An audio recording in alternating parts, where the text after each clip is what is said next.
Hello good people, karibu kwenye chaneli yetu ya Usiteseke Tena. Leo tujifunze vitu fulani hapa. Je, unataka mtu sahihi katika mahusiano? Hivi ndivyo unavyoweza kumvutia kwako. Unajikuta kila mara unavutia watu usiowataka. Unataka mahusiano yenye furaha lakini unajikuta unakutana na watu wasio sahihi. Siku zote tunavutia kile tunachokitoa. Yaani huwezi kuvutia watu ambao ni mbali na mtindo wa maisha yako. Yaani bustani nzuri inavutia vipepeo wazuri kufuata, lakini uchafu unavutia nzi kufuata. Sasa leo nitakuonyesha jinsi ya kumvutia mtu sahihi kwa kufanya mabadiliko rahisi maishani mwako. Njia 3 za kumvutia mtu sahihi kwako. Njia ya kwanza, jitambue na jithamini kwanza.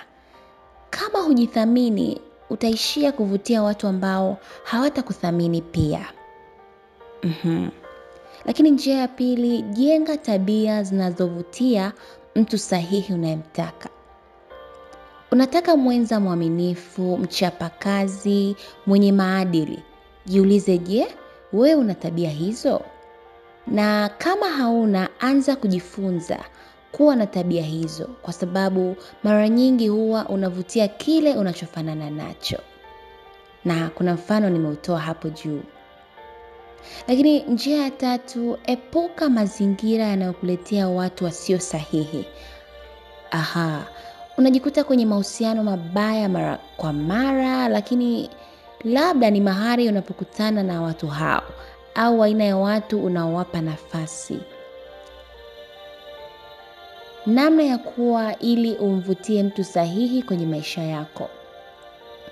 Namna ya kwanza, jifunze kujipenda, kujiheshimu na kutojihusisha na mahusiano ya kulazimisha.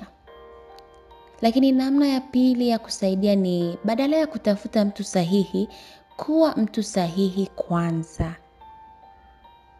Na 3, angalia upya mzunguko wako wa marafiki, mazingira yako na aina ya watu unaovutia, ili utambue mahali pa kurekebisha.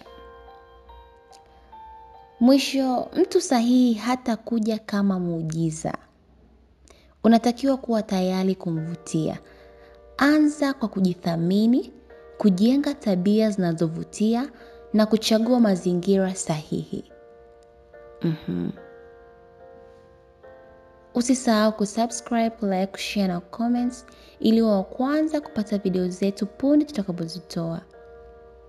Naitwa Angela Kanene. Unaweza kujiongezea maarifa zaidi kwa kupata vitabu vyetu ambavyo ni Kwa nini wanaume usiowataka wanakufuata, pamoja na kitabu cha msingi wa mahusiano. Tucheki WhatsApp kwa simu namba 0755302668. Asante na karibu.